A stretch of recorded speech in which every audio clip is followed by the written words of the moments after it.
Ассаламу алейкум. Бүгінгі видеода балаларға арналған дәл осындай сырып тігілген кәжекейді тігетін боламыз. Міндетті түрде видеоны соңына дейін қарап, менімен бірге болыңыздар.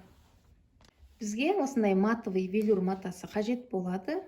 Және де астарлық матамыз, мен штапель матасын пайдаланамын.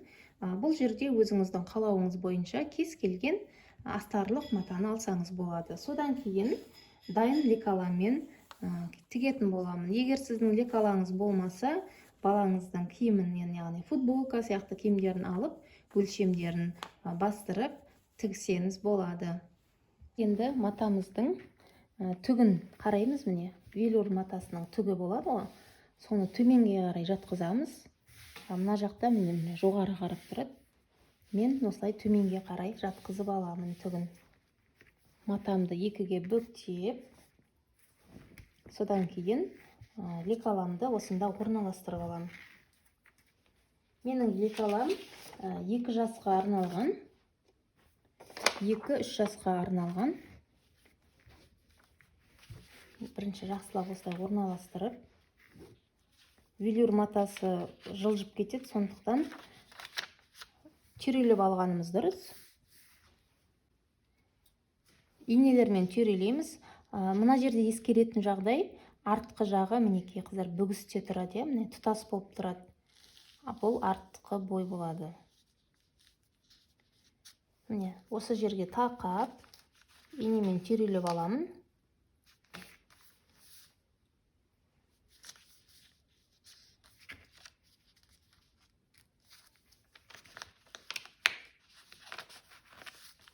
Мінекей, енді бормен сызып аламын.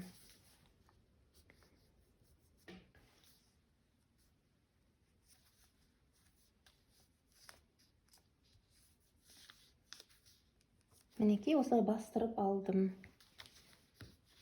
Бұл бізде артқы бой.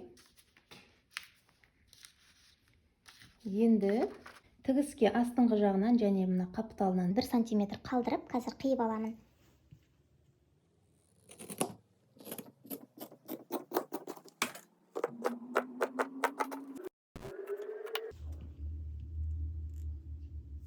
Қиығынан да 1 сантиметр қалдырамын тігіске.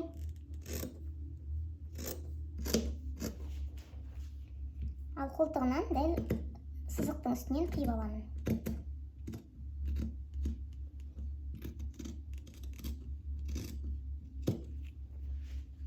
Мінекей. Біздің артқы бойымыз міне осылай болып қиылды. Енді алдыңғы бойды қиятын боламын. Ол үшін осы матамның астыңғы жағынан міне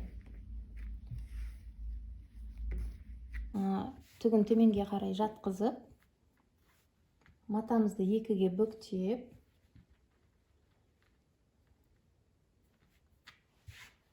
алдыңғы бойдың лекаласын осы жерге орналастырамыз. Жоғарғы жақтан иыққа 1 сантиметрдей қалдырып, матамыздан артық инемізді түйрелеп аламыз.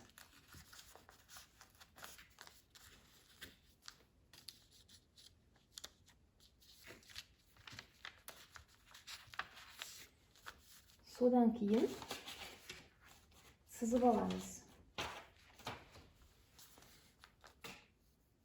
Лекаламызды бастырып сызып аламыз.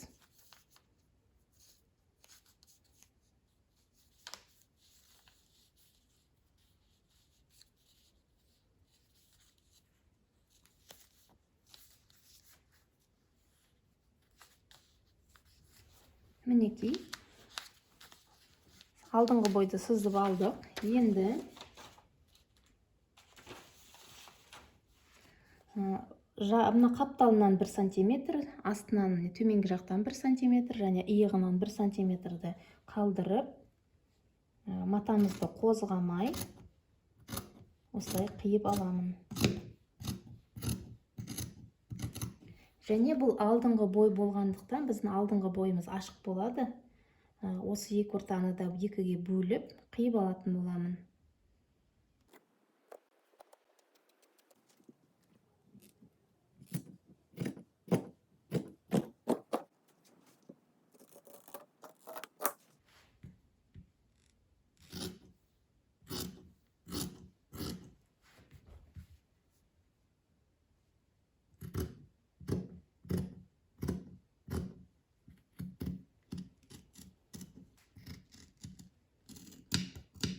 Мінекей біздің алдыңғы бойымыз осылай қиылды. Бұл алдыңғы бой.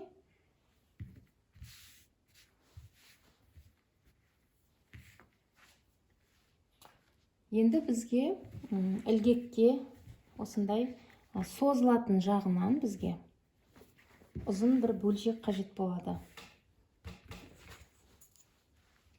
Енін мінекей созылатын жағынан аламыз ұзындықты.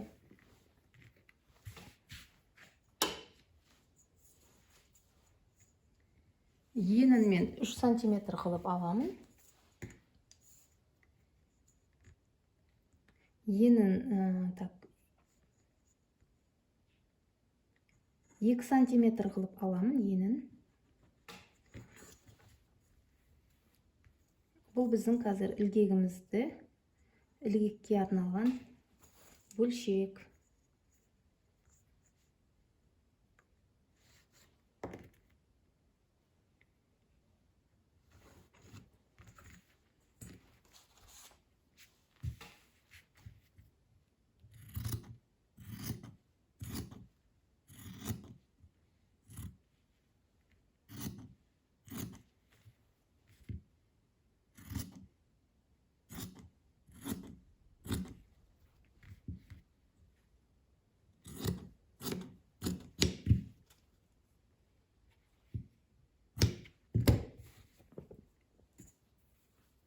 Мінекей, қазір біз бұны тігіп, осындай ілмектер жасайтын боламыз.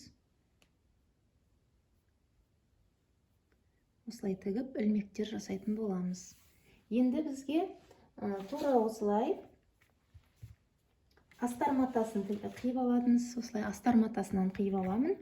Және мен арасына синтефон салғым келіп тұр. Кішкене жылы болады және әдемілеу көрінеді. Синтефонды да дәл осылай бастырып қиып аламыз. Астар матамды да екіге бүктеп, лекаламды орналастырамын. Немесе жаңағы қиып алған матамызды да орналастыруға болады.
Енді артқы бойды қиып аламын.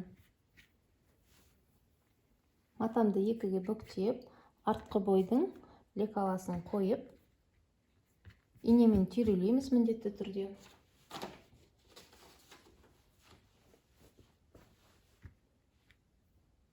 бірге бір қайталап осылай қиып аламын.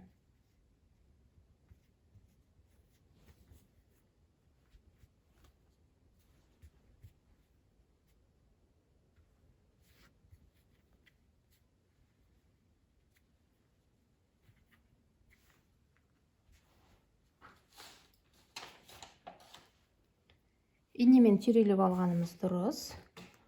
Матамыз жылжып кетпесі үшін.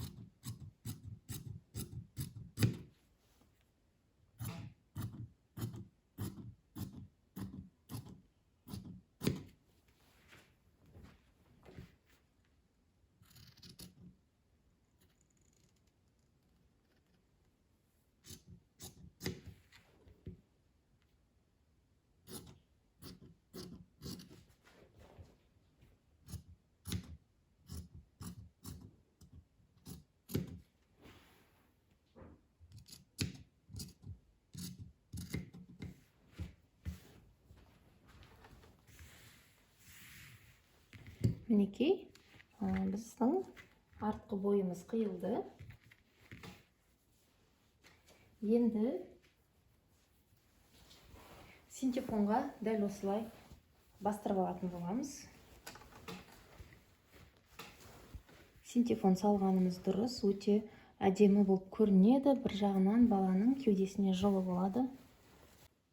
Енді мінекей, синтефонымызды осылай екіге бүктеп, алдыңғы бой мен артқы бойды осы жерге орналастырып аламыз.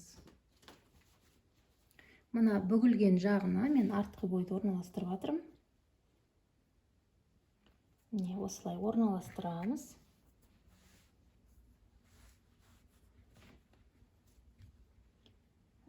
Инемен түйрелеп аламын.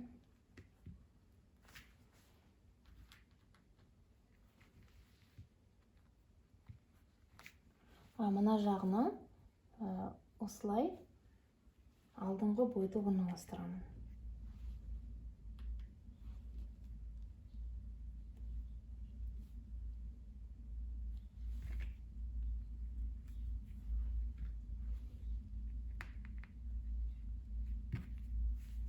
Мінекей осылай орналастырып алып, жан жағынан 2 сантиметр қалдырып қиып аламыз. 2 сантиметр қалдырамыз, себебі біздер қазір сырып тігетін боламыз ғой матамызды. Сол кезде мына синтефон отырады, кішкене тартылып, сол үшін артығымен қиып аламыз.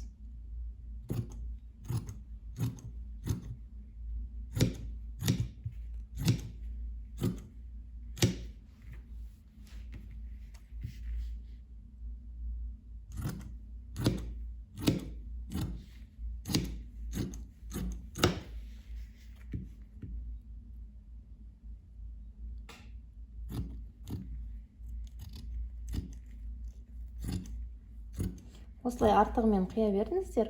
Қазір тігіп болғаннан кейін синтефонның артылып қалған жерлерін қиып алып тастаймыз.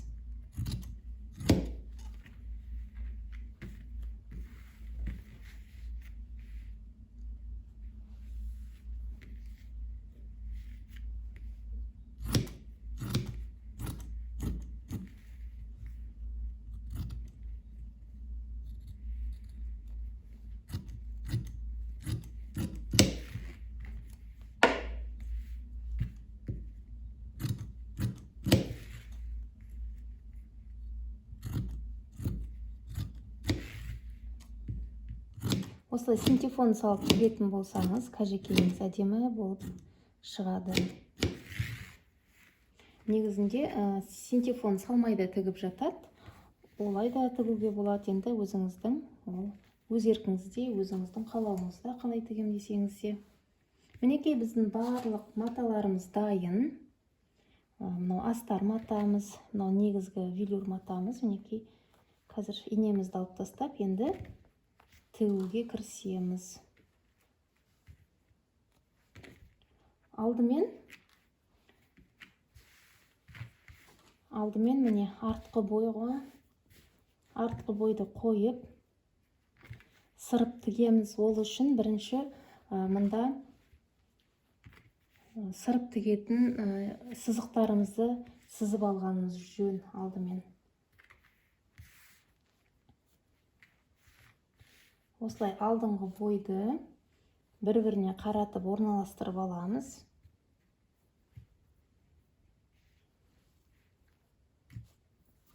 Осылай бір-біріне орналастырып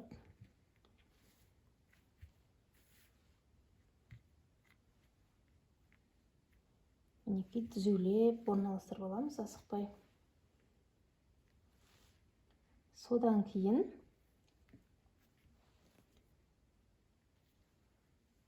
сызықтары бір-біріне әдемі келіп, дәл келіп тұру үшін осылай бір-біріне қаратып аламыз да. Линейкамен сызып шығамыз. Мен қазір ромбик тәріздес етіп сызғым келіп тұр.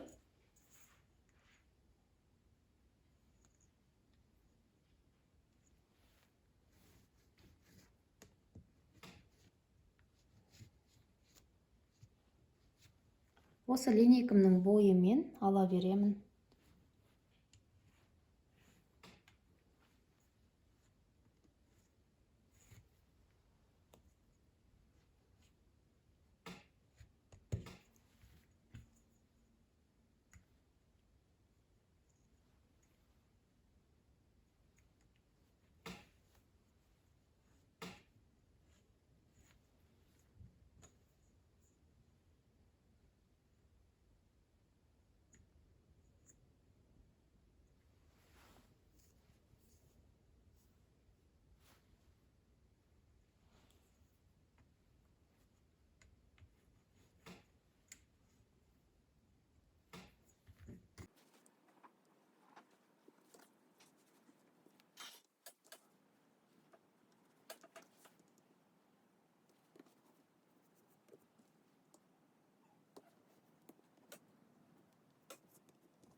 Мінекей осылай сызып алдық. Енді кейін қарай сызу керекпіз.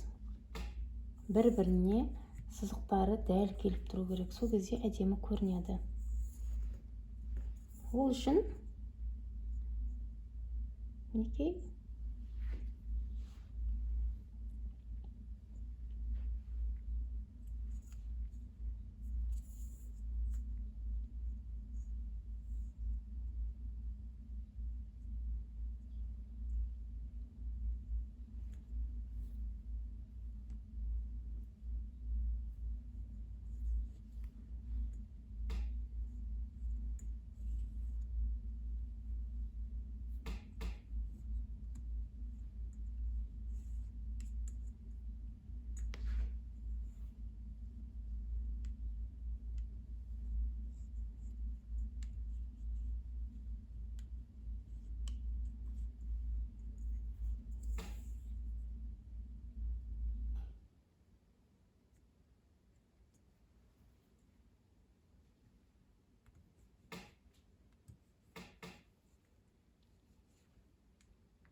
осылайша бәрін сызып шығамыз.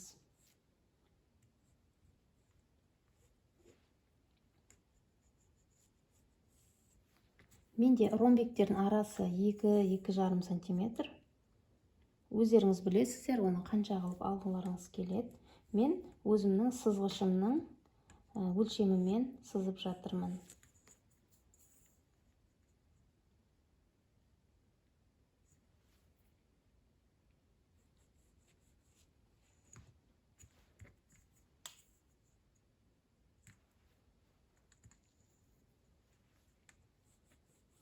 Мінекей осылай сызып алдым. Енді осы алдыңғы бойдағы сызықтарды артқы бойға да міне турасынан тура сондай қылып түсіру керекпіз. Ол үшін не істейміз? Мына алдыңғы бойды аламыз. Осылай орналастырып, бір-екі сызығын түсіріп аламыз. Мына сызықтардың бағытын түсіріп аламыз ғой. Осылай.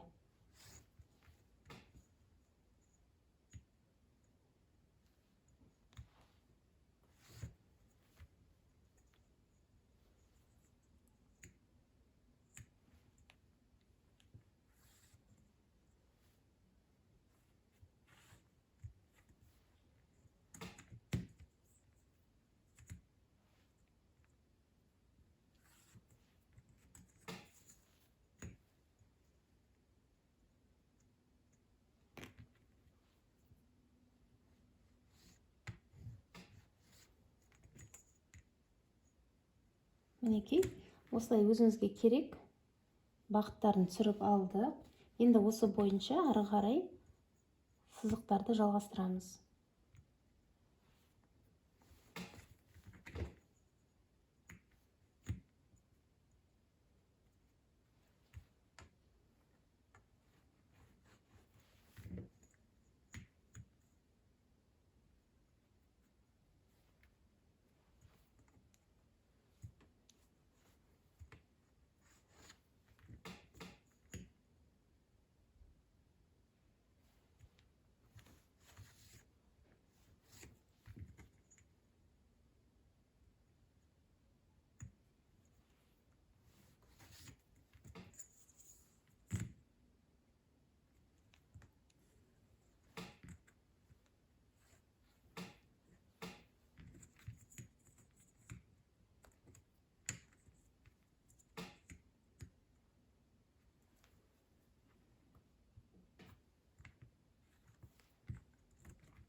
Мінекей, сызып алдым. Енді осы артқы бойдың синтепонның үстіне орналастырып, сырып тігетін боламыз. Ол үшін өзіне подцвет жіп қажет болады. Сосын осылай инемен түйрелеп аламыз бір-екі жерінен. Матамыз жылжып кетпесі үшін.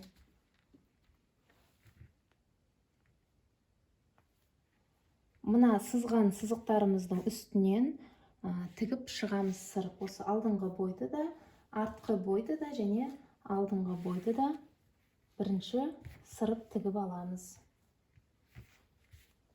Мінекей, менде алдыңғы бой. Мына жағы. Ең бірінші осыларды сырып тігіп аламыз.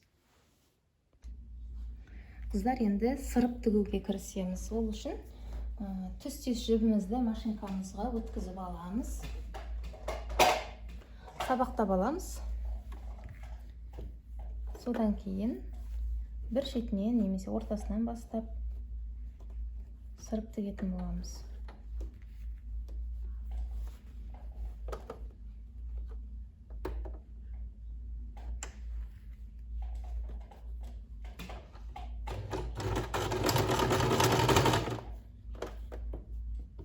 Сырып тіккен кезде, қыздар, қолымызбен матамызды осылай тартып отырамыз.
мінекей бір бағытын тігіп алдық. Енді мына бағытындағы сызықтарды тігеміз.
Қыздар, мінекей сырып тігіп алдым.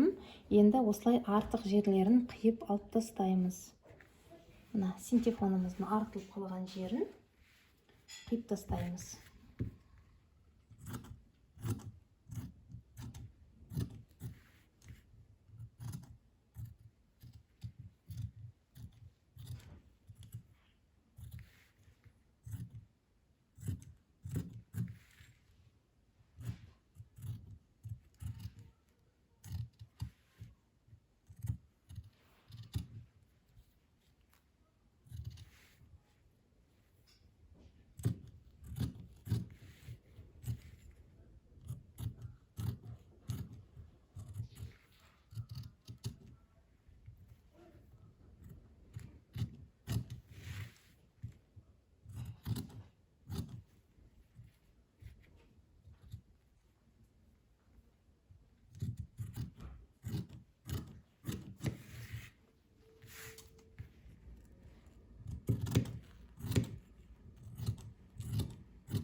Мінекей осылай болып шықты.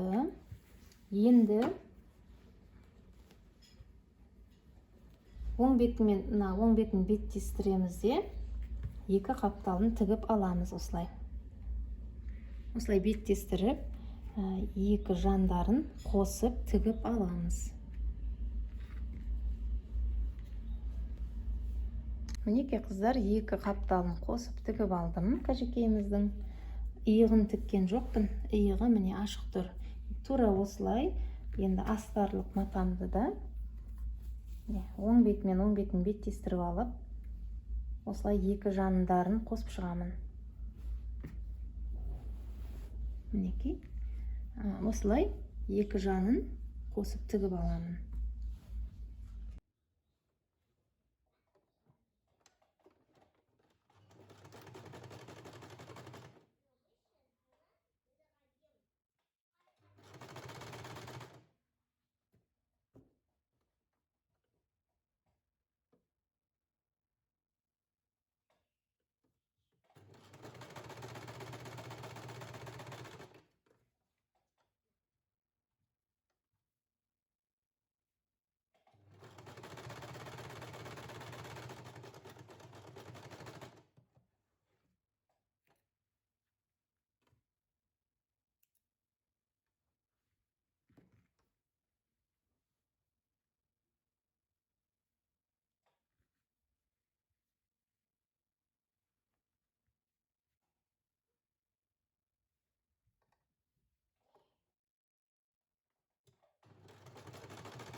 мінекей астар матамызды да тігіп алдық.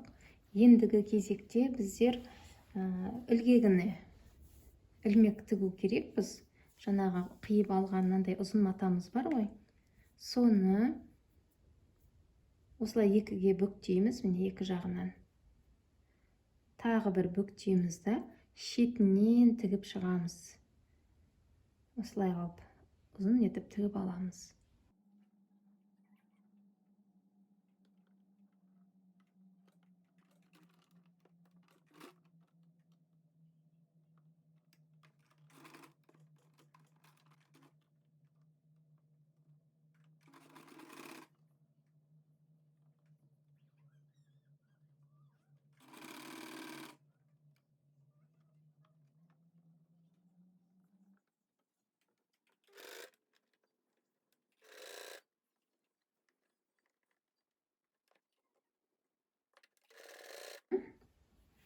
Мына жаққа қарай қондырып тігуіміз керек. Ол үшін алдымен бізге өлшеп аламыз қажеттілігімізді. Ілгектердің орнын белгілеп аламыз. Мына жоғарғы жақтан 1 сантиметрді қалдырып, 1 сантиметр төмен, осы жерден төменге қарай мен арасын 8 сантиметрден қылатын болам. Міне мына жақтан осы жерден екіншісі осы жерден, үшінші ілгегімізді осы жерден арасын 8 сантиметрден етіп 4 ілгек салатын боламын алдына. Міне осы белгілеген жерге ілмектерімді тігіп шығамын.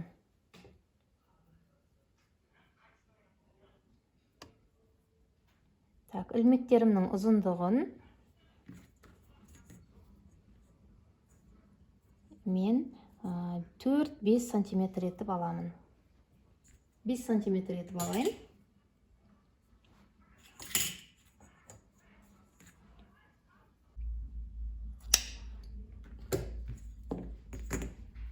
Мінекей 5 сантиметр етіп осындай 4 ілмек дайындап аламын.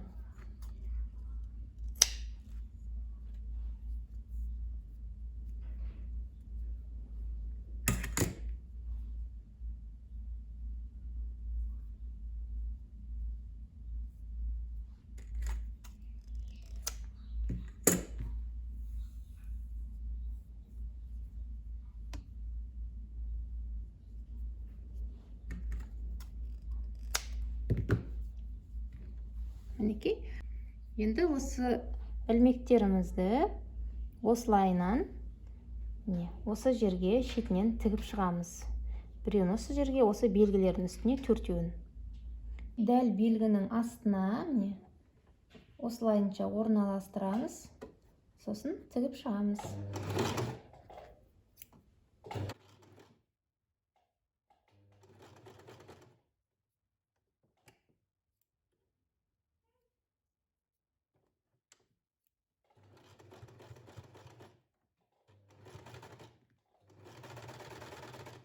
Келесі белгіміздіге үшінші ілгегімізді тігеміз.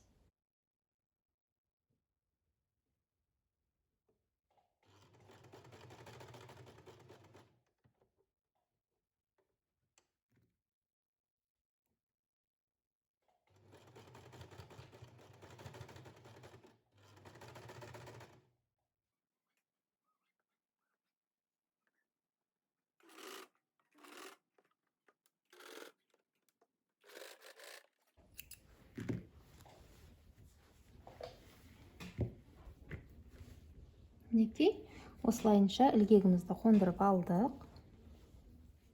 Біз ашқан кезде осылай көрініс осындай болады.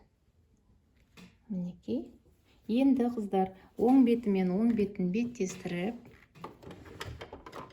мінекей.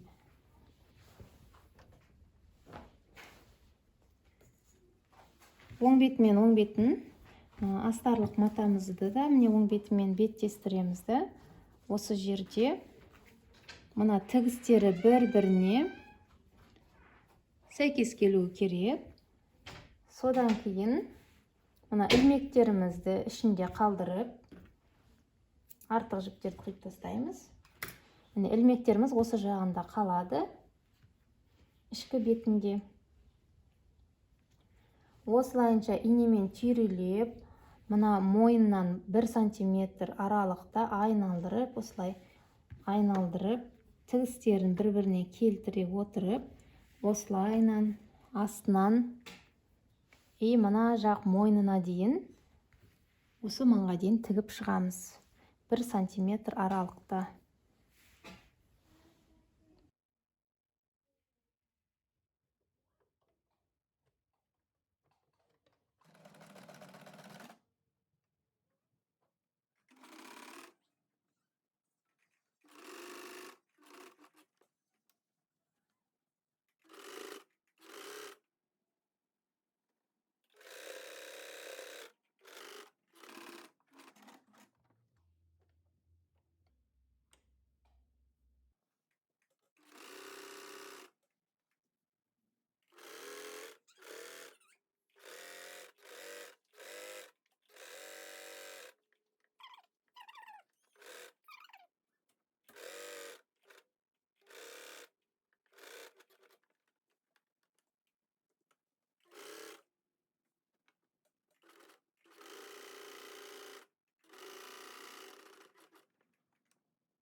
Мінекей қыздар, мойынды осылай астын, кәжекейіміздің астыңғы бөлігін бәрін айналдырып, осы жерге дейін тігіп алдым. Ендігі кезекте міне осы аралықта ғана тігеміз.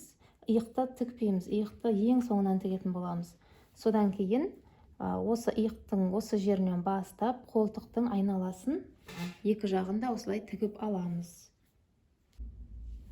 Мінекей мен қолтықтарды айналдырып, және мойнын айналдырып тігіп алдым. Енді осындай доғал болып келген жерлерді кішкене қайшымен тіліктер жасаймыз.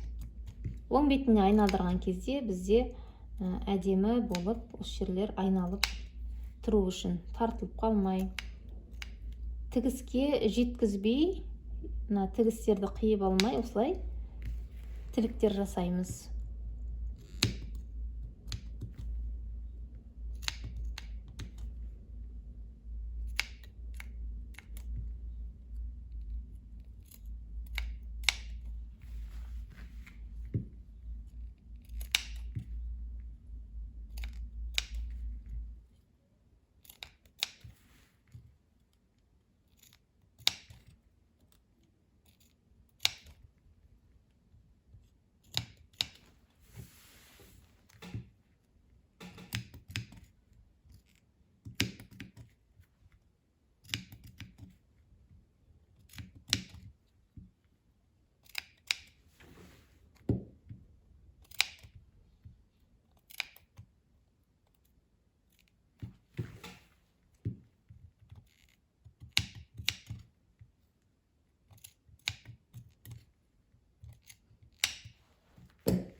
Мінекей, осындай тіліктер жасап болғаннан кейін, енді мына жақтан, міне, мына иықтан, ашық қой бізде, екі жағы да мінекей.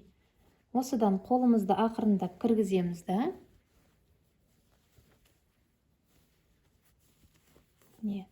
Осы иықты ешқандай бұрамай тіке алып шығамыз.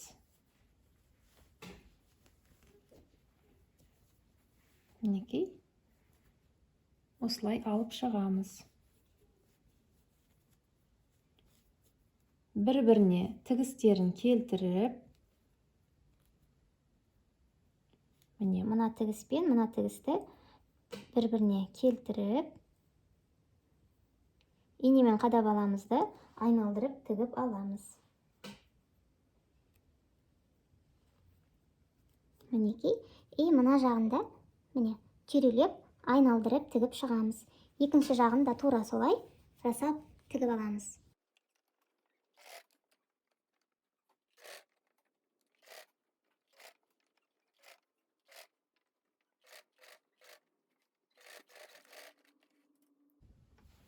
Мінекей, иық тігістері тігілді. Енді қыздар, мен мына жан тігісінен кішкене сөгіп жібердім осылай. бастапқыда тігіп келе жатқанда осы жерінен тікпей қалдырып кетуге де болады. Мен ұмытып кетіппін. Сондықтан жаңа кішкене осылай сөгіп алдым. Осы жерден оң бетіне айналдырып аламыз. Мінекей, осылай оң бетіне айналдырып аламыз.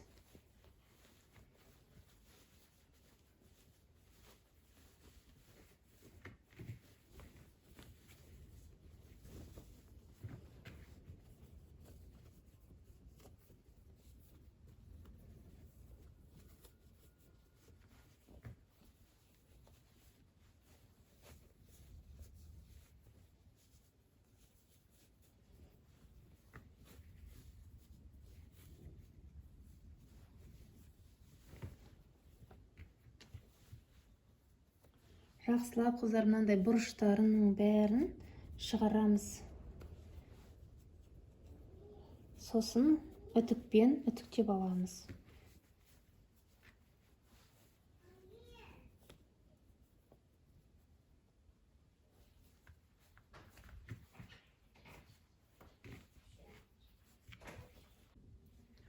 Енді қыздар, кәжекейімізді айналдырып отырып, лапканың бойымен осылай айналдырып тігіп шығамыз барлық жағына. Қолтық айналасында.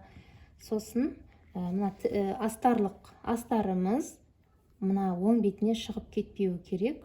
1-2 миллиметрдей осындай ішінде қалу керек осылай болып. Ең соңынан мына жердегі тігіс бар ма біздің?